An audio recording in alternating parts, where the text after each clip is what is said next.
নতুন বউ, আজকে বিকেলে কিছু মানুষজন আসবে তোমাকে দেখতে। আম্মা বলছে সুন্দর করে রেডি হয়ে থাকতে। আচ্ছা ভাবি। আচ্ছা, তোমার ফ্যামিলি তো অনেক ভালো। দেখলাম তোমাদের বাড়ি থেকে অনেক দামি দামি উপহারও দিছে। তাহলে এই বাড়িতে তোমাকে বিয়ে দিছে কি দেখে? ভাবি, আমার আব্বু আম্মু তো ছেলে সম্পর্কে জেনে শুনে আমাকে বিয়ে দিছে। আর আপনার দেবর তো ভালো চাকরি করে, তার সম্পর্কে খোঁজ নিছে, সবাই ভালো বলছে। শুধু ছেলের সম্পর্কে খোঁজ নিলে হবে? তার ফ্যামিলি সম্পর্কে জেনে শুনে বিয়ে দেওয়া উচিত ছিল। যাই হোক, তুমি সুন্দর করে রেডি হয়ে থাইকো। ছোট বৌমা, শুনো, তোমার বিয়েতে যে গহনাগুলো পাইছো সব আমার রুমে গিয়ে রেখে আসবা। আমি সুন্দর করে গুছিয়ে রেখে দেব। কে যে কখন তোমার রুম থেকে গহনাগুলো নিয়ে যাবে তুমি টেরও পাবা না। কেন আম্মা, কে নিবে? এই বাড়িতে তো বাইরের মানুষ থাকে না। বাইরের মানুষের দরকার হবে না, ঘরের শত্রুই বিভীষণ। ওই যে বড় বউকে যেমন দেখতেছো না, ও কিন্তু তেমন না। মুখে মধু, অন্তরে বিষ। ওর কাছ থেকে দূরে দূরে থাকবা, আমি আগেই তোমাকে সাবধান করে গেলাম। শুনো বড় বউ, ওই ছোট বউকে একটু কাজ কাম শিখাই দিও। বড়লোক ঘরের মেয়ে বলে এই বাড়িতে কিন্তু নবাবি চলবে না। আম্মা, নতুন আসছে, থাক, কিছুদিন কাজ কাম করা লাগবে না। এইভাবে ছাড় দিও না, পরে কিন্তু মাথায় উঠে নাচবে। ওকে দেখে আমার সুবিধার মনে হয় না। আর ওকে বলে দিও আমার ছেলে বাসায় আসলে রুমে বসে বসে যেন গল্প না করে। এটা কিন্তু ঠিক না, বাড়ির মানুষ কিন্তু খারাপ বলে। ওই গা জ্বালা শুরু হয়ে গেছে। আমি হয়ে সহ্য করতেছি, আর কেউ সহ্য করবে না। এই বউ, এখন সকাল 8টা বাজে, তুমি এখনো জামাই নিয়ে ঘুমাই আছো কেন? তোমার কি কোনো লজ্জা শরম বলতে কিছুই নাই? আম্মা, থাক, বাদ দেন তো, আমি বলে দিব আর দেরি করে উঠবে না।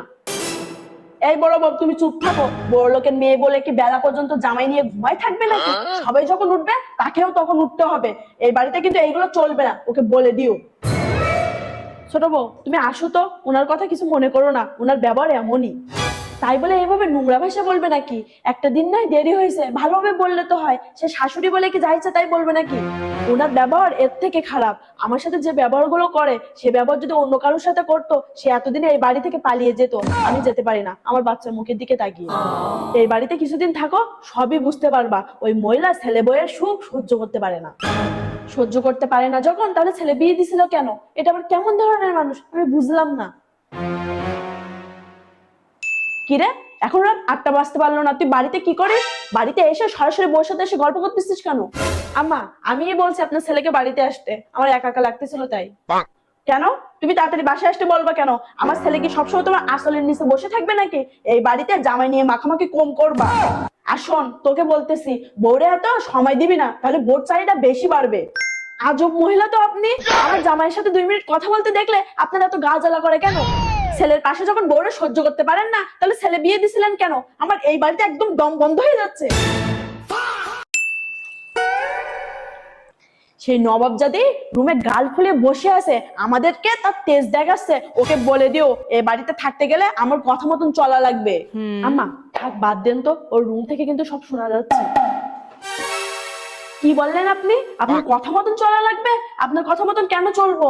বিয়ে আপনার ছেলেকে করছি, আপনাকে না। শাশুড়ি যে এত খারাপ হয় আপনাকে না দেখলে বুঝতাম না। একদম ঠিক হয়েছে, ওই মহিলা বেশিবার বাড়ছিল, এবার শুনুক কথা। তোমার এত বড় সাহস, তুমি আমাকে খারাপ বললা? তুমি এক্ষুনি আমার এই বাড়ি থেকে বের হয়ে যাবা। তোমার মতন বউ একটা গেলে আমার রাজপুত্রের জন্য 10টা নিয়ে আসবো। সবাই রে বড় বড় মতন মনে করবেন না যে মুখ বন্ধ করে সহ্য করবে। আর এই বাড়ি থেকে বের হবো এমনি এমনি না, ছেলে বিয়ে দিয়ে ধান্দাবাজি শুরু করছেন তাই না? আমার বিয়ের সময় যা দিয়েছিল আর 1.5 মোহরের টাকা সব ফেরত দিবেন, তা না হলে আপনার নামে নির্যাতনের মামলা করব। আপনার মতন ছোট লোক আমি জীবনেও দেখিনি। আপনাকে উচিত শিক্ষা দিয়ে তারপরে ছাড়বো।